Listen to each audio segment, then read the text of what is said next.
다 함께 인사드리겠습니다. 청주와 인사 반갑습니다. 네, 반갑습니다.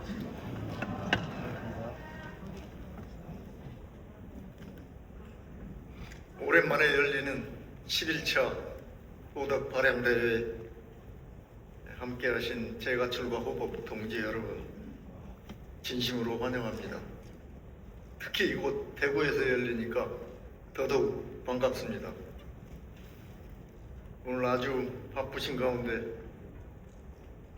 국회 부의장님도 축사를 보내주시고 현장까지 직접 참석해서 축하해 주시고 뜻을 함께 해주신 내외 귀빈 여러분께 심심한 감사의 말씀을 드립니다.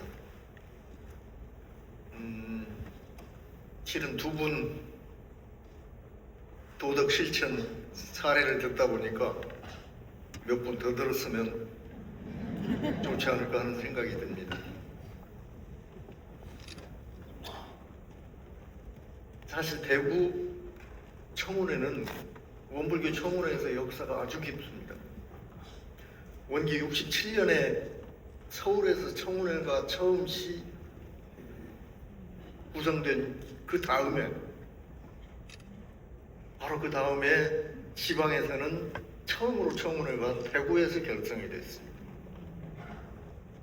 이제 그 이후로 점차 이곳저곳 지방에서 청운회가 결성되고 전국 연합회로 발전하고 아예 전국 조직으로 원불교 청운회로 정착되는데 지방 청운회에서 맨 처음 조직된 곳이 대구 청운회입니다. 오늘 대구 청운회에서 한동안 쉬었던 도덕 발양대회를 이곳에서 열게 됐는데 대구 청운회 회장님을 비롯해서 회원 여러분의 도구를 진심으로 감사의 말씀을 드립니다.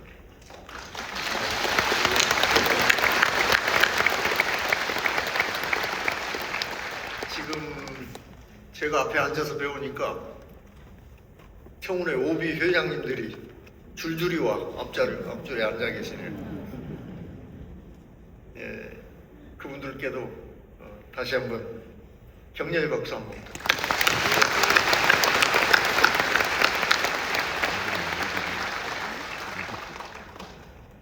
소태산 대종사님께서 지금부터 110년 전이죠. 원불교를 개교하시면서 물질이 개벽더니 정신을 개벽하자 이런 개교 표어를 내걸고 세회상 원불교의 문을 열었습니다. 지금 110년 전 그 시골 영광 땅에서 도탄에 빠진 일체 생명을 구원하기 위해서 세회상 원불교를 여시면서 내걸은 표어가 물질이 개벽더니 정신을 개벽하자입니다. 아마 오늘날과 같은 휘황찬란한 물질 문명 시대를 일찍이 예견하신 거 아닌가 싶습니다. 그리고 그러한 물질 문명 시대의 폐해가 심해질 것을 걱정하신 것 같습니다. 그런데 그 물질 문명 시대로 인한 여러 가지 우리 인류 사회의 부작용들을 극복하기 위해서는 정신을 개벽해야 된다 하는 말씀 아니겠어요? 개벽이라고 하는 말은 그냥 정신을 좀 고치는 정도, 개선하자고 하는 것과는 전혀 판이 다릅니다. 지금까지 가지고 있던 정신을 완전히 판을 뒤바꿔야 된다 하는 이제 그런 뜻의 표어라고 할 수 있습니다. 그 이후 우리 원불교에서는 제가 출가 모든 교도님들이 정신개벽의 일꾼이 되자, 그리고 앞으로 참 문명 시대를 열어갈 주인공이 되자 이렇게 외치면서 마음 공부를 하고 정진 적공을 해온 것입니다. 그 역사를 통해서 짧은 100년을 거쳐오면서 그 영광 시골에서 몇 분의 제자와 더불어 시작한 원불교가 오늘날 우리 한국 사회에서는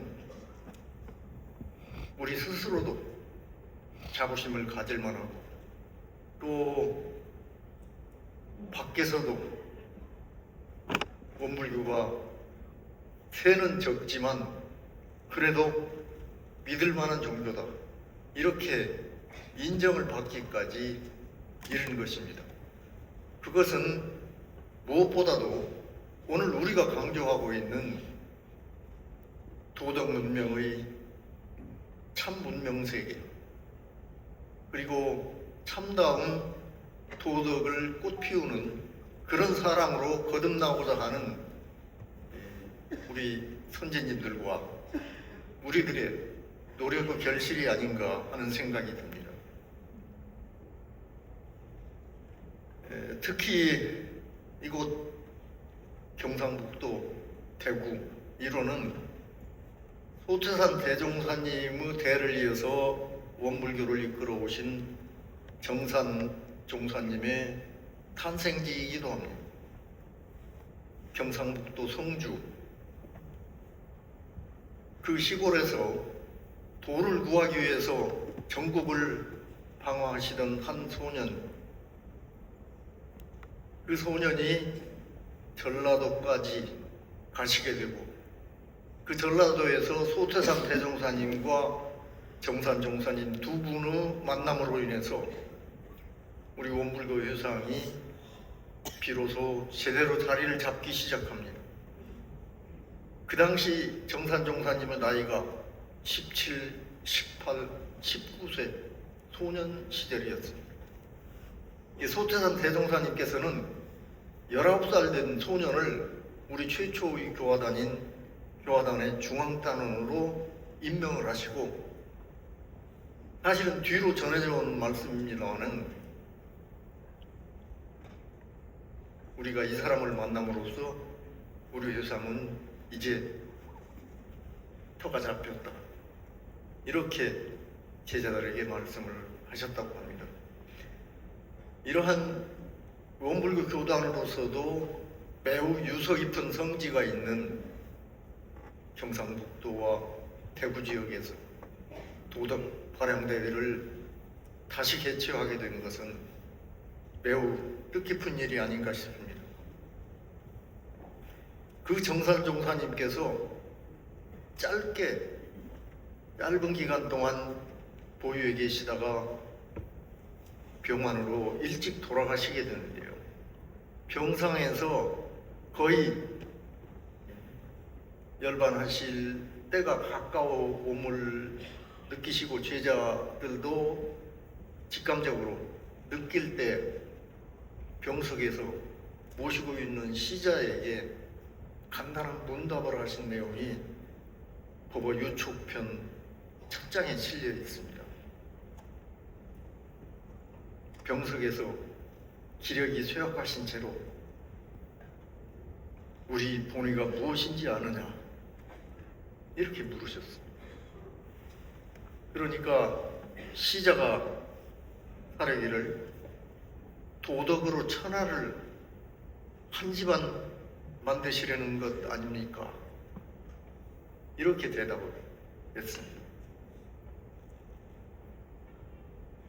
그 대답을 들으시고 정산종 목사님께서 내 말이 옳다. 도덕 천하 위일가가 우리의 목적이다.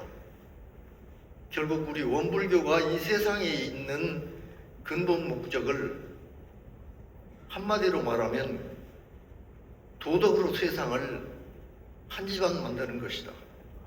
이런 말씀입니다. 지금 세상에 도덕을 말하면 이런 시대에 무슨 도덕인가? 이렇게 고리타분하게 생각할지도 모릅니다. 그러나 도덕은 세상이 아무리 변해도 우리 인류 사회의 가장 핵심적인 가치가 아닌가 싶습니다. 청운에도 사실은 이러한 정신을 받들어서 원불교의 개교 정신을 우리의 삶을 통해서 어떻게 구현할 것인가 하는 그러한 끊임없는 노력을 해오는 가운데 이런 도덕 발양 대회를 개최하고 있는 것입니다.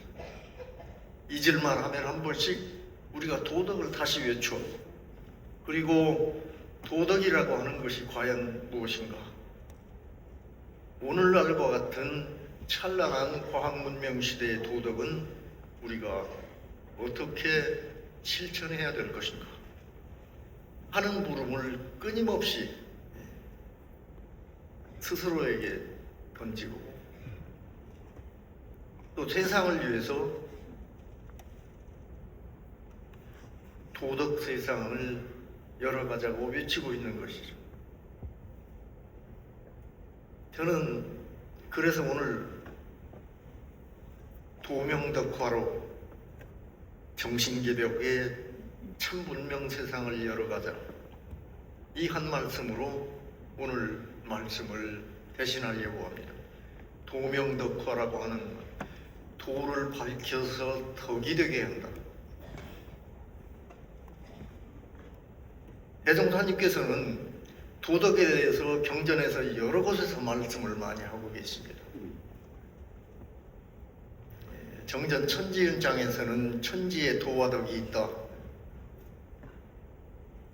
우주 대기가 자동적으로 운행하는 것은 천지의 도요. 그 도가 운행함에 따라 나타나는 결과는 천지의 덕이다. 이렇게 하신 말씀도 있고, 대종경 인도품 1장에서는 한 사람이 찾아와서 도덕의 뜻을 물으니까 그에 대해서 아주 평이한 말씀으로 대답을 해주신 본문도 있습니다. 도라는 것은 쉽게 말하면 길이다. 무엇이든지 떳떳이 행하는 것이며 마땅히 행할 바 당연한 것, 그것이 도이다.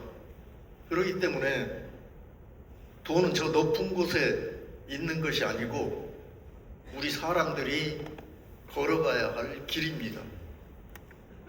길은 참 묘합니다.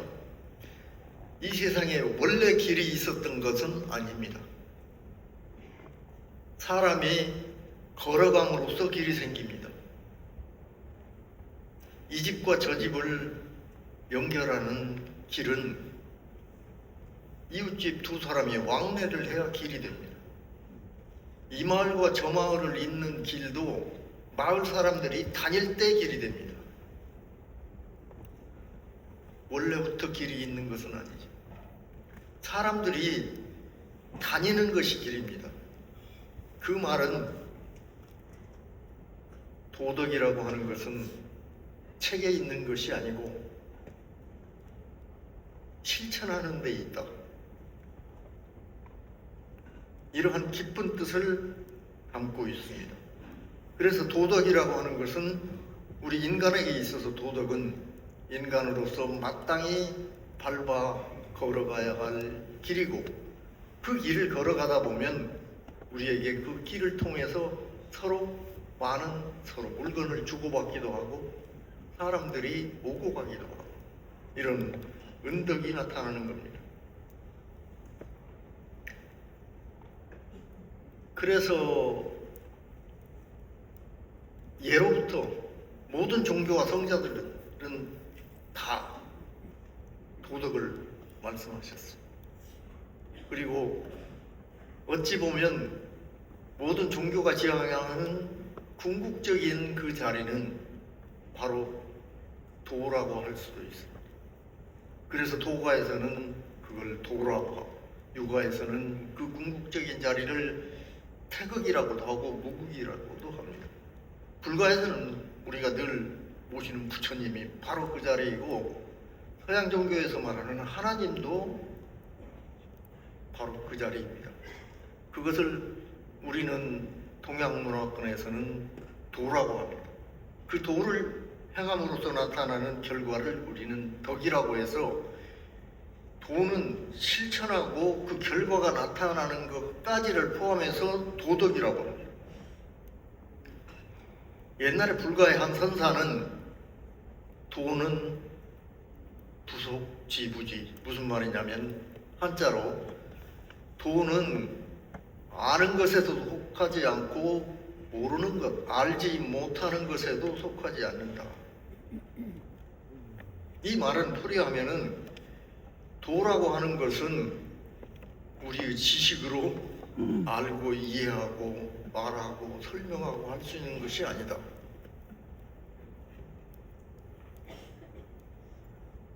그래서 도덕경 첫 장에는 도가 도면 비상도라고 해요. 도를 도라고 하면 그게 떳떳한 도가 아니다, 참다운 도가 아니다는 말로 풀이할 수도 있습니다. 그래서 도를 알았다고 하면 내가 도를 알았다 뭐 하는 순간 그 도는 이미 틀린 것입니다. 대부분 도를 알았다고 하는 사람, 그 사람은 제대로 도를 모르는 겁니다. 그래서 도를 아는 것은, 알았다고 하면 그건 착각이고, 모른다고 하면, 그렇다고 해서 엄연히 있는 도를 모르는 것은 마치 비유하면 무기라고 합니다. 무기, 흐리멍텅 또는 꿈속에서 무엇인가를 보고 들은 것처럼 이렇게 느끼는 것. 그걸 도를 모르는 사람들은 솔직히. 그래서 이 도라고 하는 것은 이 우주의 시간과 공간을 초월한 아주 궁극적인 최고의 진리, 마지막 단계, 그 단계를 도라고 할 수 있는데, 그 도를 지식으로 접근하는 게 아니고, 우선 보통 사람들은 성현들께서 가르쳐 주신 그 길을 철저하게 믿고, 그 믿음을 실천함으로써 참 진경을 깨닫게 되고, 그래서 믿음과 깨달음과 실천을 통해서 도를 이루게 되고, 그렇게 실천을 하면 반드시 은덕이 나타나게 되는 것. 이것을 우리는 도덕이라고 하는 겁니다. 제가 오늘 도명덕화를 하자고 말씀을 드리는 것은, 그래서 그러한 도를 밝히자는 겁니다. 밝히는 것은 믿고 깨닫고 실천하는 것입니다.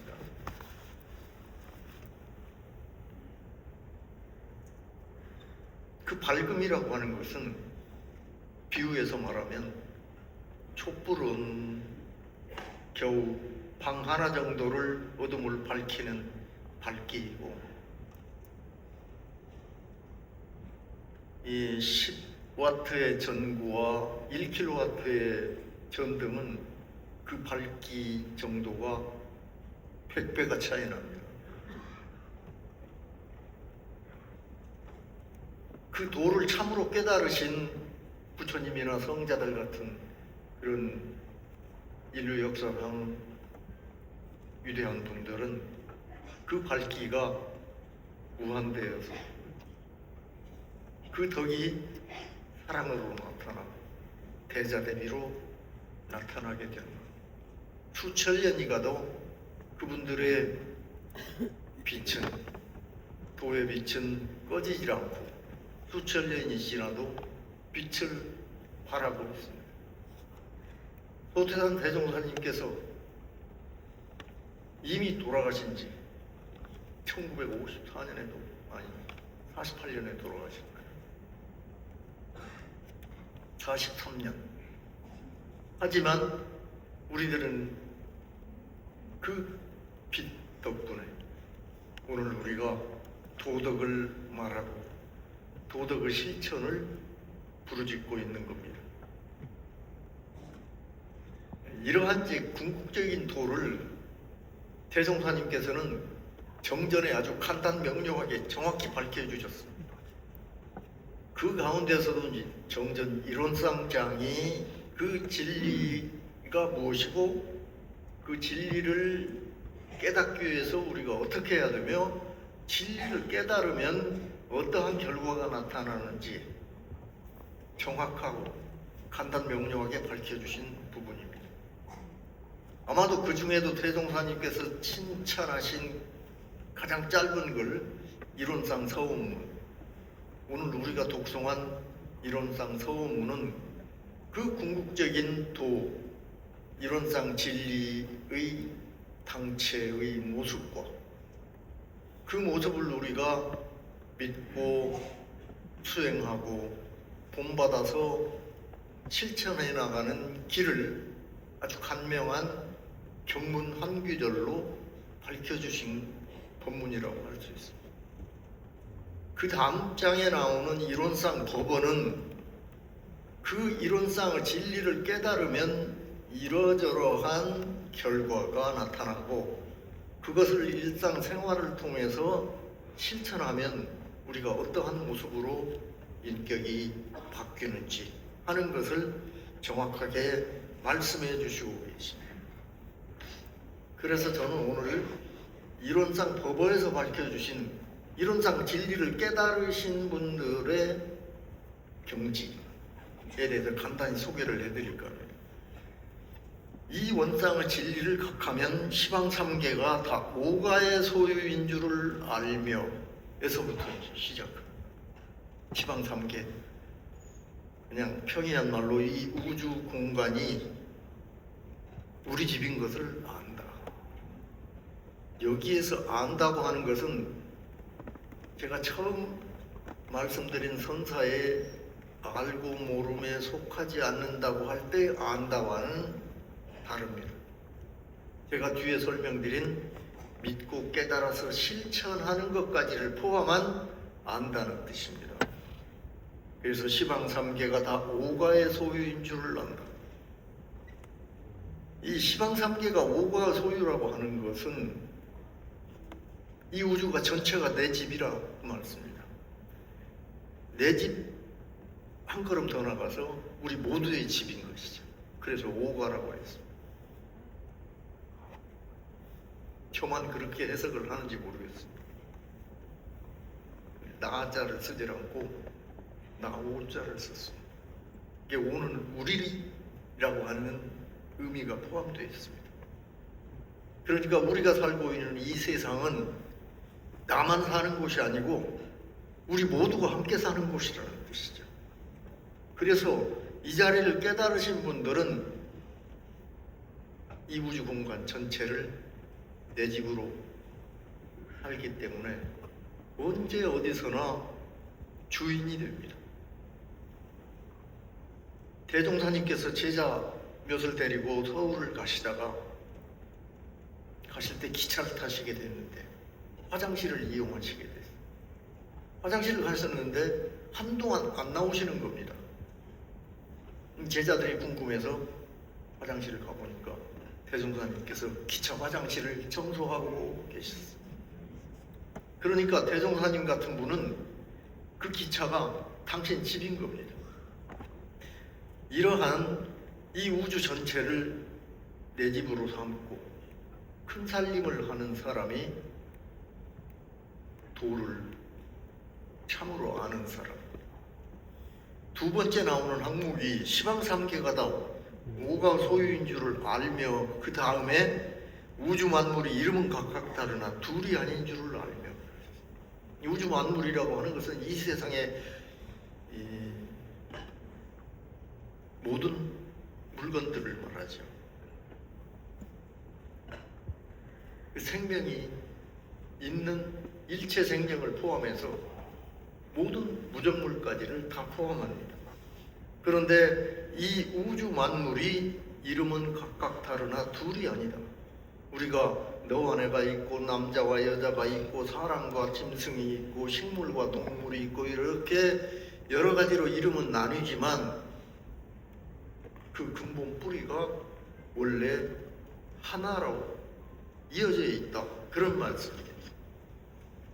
그렇기 때문에 이런 분들의 심경은 사생일신이 철저하게 그 진리를 깨닫고 사시게 됩니다. 정산종사님께서는 생시에 지금 우리가 종법실에 가보면은 창문이 유리창으로 여기 거의 세 방면, 한쪽만 벽면이 아니고 세 방면이 다 유리창으로 되어 있습니다. 일본식 집이 그 당시 건축 문화가 그래서요. 그러니까 그 방에 거처를 하시면 여름에는 모기를 어떻게 감당을 할 수가 없어요. 그런데 그 방에 절대 모기약을 하지 않으셨어요.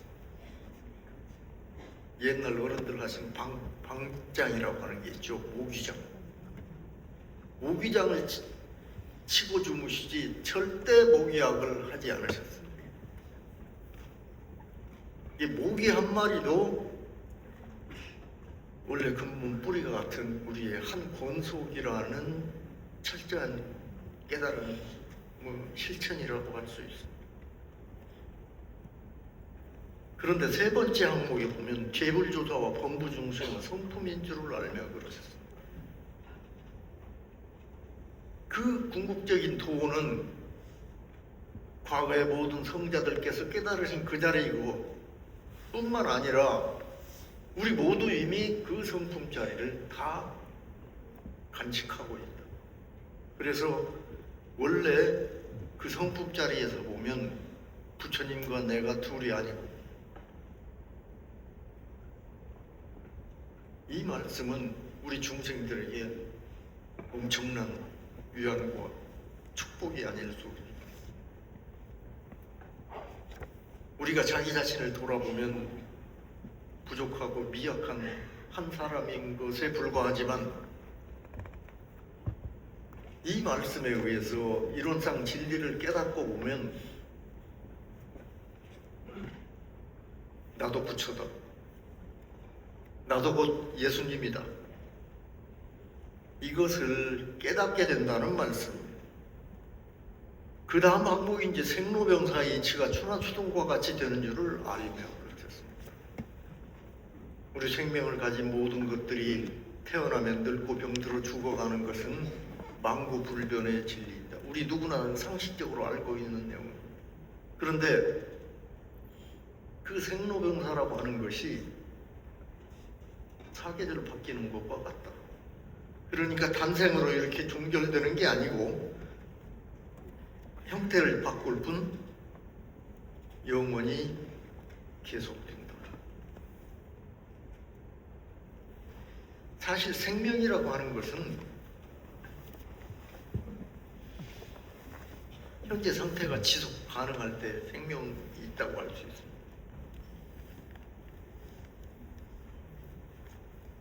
생로병사의 이치가 추나추동과 같이 되는 줄을 깨달으면 알고 보면 사실은 우리가 잠자리에 들면 죽었다가 잠이 깨면 다시 살아나고 하는 것을 하루하루 반복하는 것처럼 이 생을 살다가 이 생을 마치면 오늘 밤 잠자리에 든 것처럼 죽음의 세계로 가고 다시 깨어나면 이 생에 돌아온 것처럼 그렇게 영생을 하는 것이 우리들이다. 그러한 이치를 알게 된다는 겁니다. 그 다음 이제 다섯 번째 항목이 인과보응의 이치가 음양상승과 같이 되는 줄을 알며 그러셨죠. 이 세상 만물의 원인이 있어서 결과가 나타나고 또 그 결과가 새로운 원인으로 돼서 다음 결과를 생산하고 하는 것이 만고불변의 진리입니다. 그런데 이 인과보응이라고 하는 것이 단 일회로 끝나는 것이 아니고 끊임없이 지속되고 원인과 결과는 서로 팽팽한 긴장과 힘을 유지하면서 끊임없이 순환 반복한다. 그러한 모습을 그린 것이 우리 선조들이 그린 태극 모양입니다. 태극기에서 음양을 표현해서 그 음양이 서로 밀고 당기고 때로는 이기고 지고 하면서 끊임없이 순환 반복되는 것이 인과의 원칙이다. 그러니까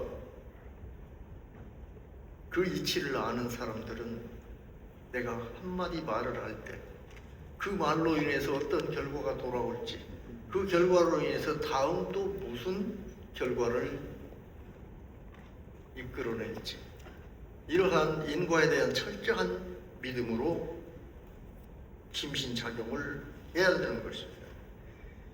마지막에 원만구족한 것이며 지공무사한 것을 안다 이랬었습니다. 원만구족이라고 하는 것은 뭐 빠진 거 하나도 없이 모든 것이 갖춰져 있다는 뜻이고, 지공무사는 오직 전체일 뿐 나의 사사로움이 없다, 그 말씀입니다. 그러니까 시방삼계가 오가 소유인 줄을 아는 것과 이 원망부족 지공무사는 사실은 연장선상에 있는 말씀이죠. 이 6가지 항목이 사실은 항목으로 구체적으로 그 궁극적인 자리를 깨달은 분들의 경지를 여러 가지 다른 언어로 표현을 하셨지만 그 어느 것 하나만으로도 그 자리를 충분히 나타내 주는 겁니다. 그래서 마지막에 그러면 우리가 도를 깨달아서 깨닫기 위해서 어떻게 살아야 되는지, 이 원상은 눈을 사용할 때 쓰는 것이니 원만구족한 것이며 지공무사한 것이로, 안이비설신의 육군을 그렇게 원만구족하고 지공무사하게 사용해야 그게 도덕을 실천하는 사람이다, 진리적인 삶을 사는 사람이다, 그런 말씀이죠. 이 안이비설신의 육군은 불과해서 우리 인체, 사람을 구성 요소를 6가지로 나눈 건데 크게 보면 몸과 마음이죠.